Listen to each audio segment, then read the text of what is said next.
Alex Muhammad Luswa Luwemba. Yes. Alina amanya mayitirivu nnyo. One olwaleero taze ku kitebe.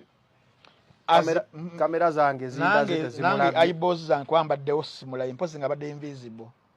Tomanya ebintu byensi bino nyinza okuba nga nze mukyamu naye sikoze ki tomulabye. Naye obutamulabaawo bwe nze nganze entambi nakiraba era temwewuunya nnyo basebo ne bannyabo nga ze nga independent temukyewuunya ekyo nga ze nga independent. Olunaku olwaleero ku makya abaddeko ku mukutu gwasanyuka TV ne Council Nalukoola Alex babadde boogera n'agamba nze we nabeera siweereddwa kaadi sisobola kujja kulwanisa kibiina kujja nga independent ejja kubeera nga fight directly wabula ndi very very sure nti tebasobola kuwa muntu mulala okujjako nze mu bigambo bya Alex eyeyita Muhammad jakukozesa ebigambo ebyo eyeyita Muhammad. Enkomekerero ya Alex naddala mu constituency ya Kawempe ndabanga yatandise dda oluvannyuma ye lw'okukirambika nti ayagala kujja independent oluvannyuma lw'okumumma kaadi ne bagiwaamu omukulu Council Nalukoola. That means gwe obeera tewajjiridde nsonga actually bw'ogamba ogenda kujja independent kitegeeza nti nagwe omulama gwa National Unity Platform toguliiko oli ku gugwo oyagala kubeera nga oyisaawo kikyo kyekisookera ddala.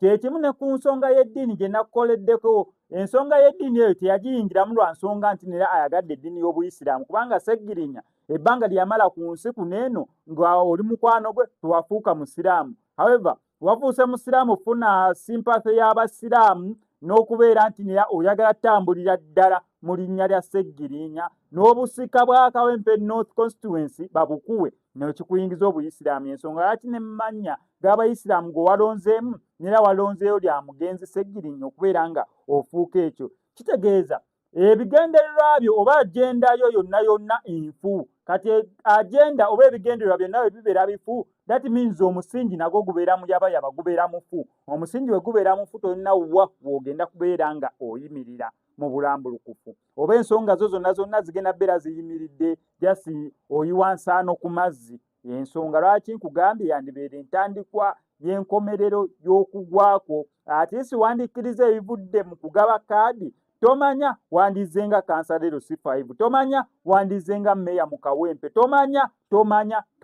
kyonna kyekiri wano ku SMX Media ngenda sigala nku updates naye nga kyonna okukola subscribing and the notification bell ebisigadde obitulekere. Mutegezeddwako mbategeeze nti waliwo abantu basatu bo nga tebagenda kukkiriza bivuddemu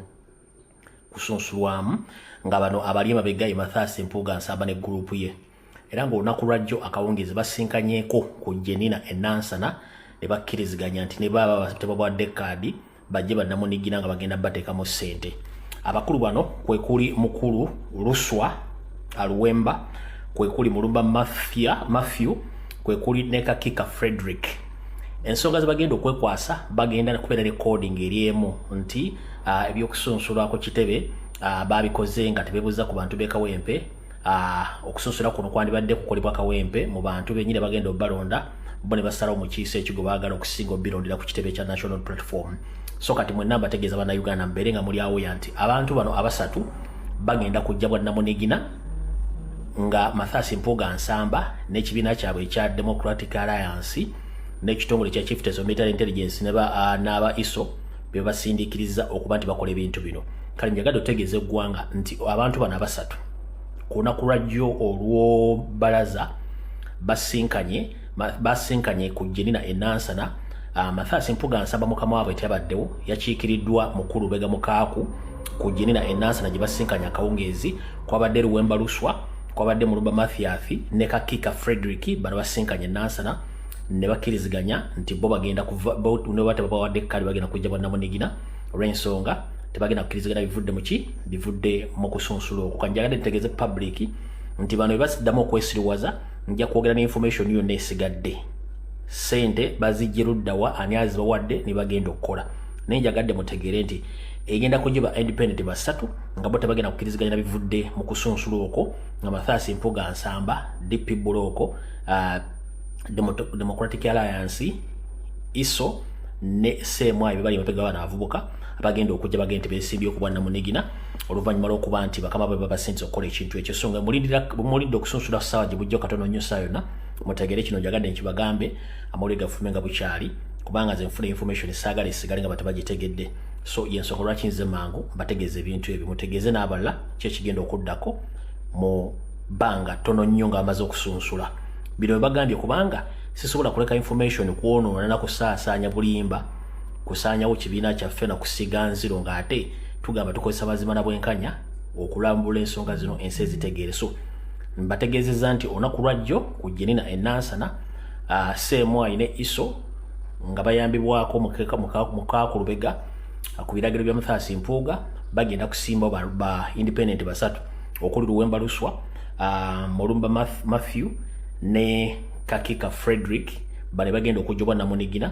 ku sente za state ngera Mathias Mpuuga nsamba ne banne bali emabega so njagadde mbategeeze ku nsoge mutegende nti bano bagenda kujja ne kodi eriemu eri nti tebakkiriziganyizza na debate yali ku kitebe debate yalina kubeera Kawempe nti abantu be Kawempe beesalirewo muntu kigo baagala kati bo bakugamba nti debate yali ku kitebe ye kodi egenda okutambula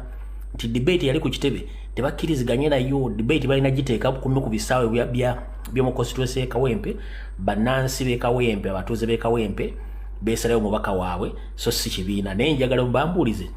bwe banga bali baga nti baali baagala debate ebere Kawempe ate baali bagenda kukiika mu kibiina ki baali bagenda kukiika mu kibiina ki kubanga amateeka ekibiina kina constitution kina amateeka n'ebiragiro ekigoberera kati gwe baddamu kubabuuze nti mwali mugenda kwesimba mu kibiina ki kubanga ekibiina kigambye ku kitebe gye bagabira kadi wagenda okubeera debate gwe lwaki insisting ogende Kawempe mu kisaawe ng'atama ekibiina kigenda teekateeka yo ku kitebe so njagadde mbategeeze mutegeere ekigenda ogenda mu maaso nga nfundikiraawo njala okujjukiza Museveni mukyala Janet Kembabazi ba NLM bloggers bannamawulire mwenna omuli ne bapasita nyongera okubajjukiza okalya ddakaddadda envunyu ogirira mu katiko n'ekulinda mu kofini twagala okumanya ssente z'omuwoomusolo ez'Abamerika ze mbadde musaasaanya okumala emyaka gye tutamanyi bungi nga mutambuza enkola y'okuvuga empanka mu Uganda ng'ate mugisiba ku bantu abatakozesa luguudo lwa Bina Mutungo bannayuganda basinga obungi bali ku luguudo lwa Nabunja Road olw'Erubaga so kati mwabe Nakawa okuli Museveni Janet Muhoozi mwenna famire yammwe abadde bakozesa oluguudo lwa Bina Mutungo ku kyalo Kataka zone twagala okutunnyonnyola ensaasanya ssente z'omuwoomusolo za Amerika mubadde muzikola muki era njala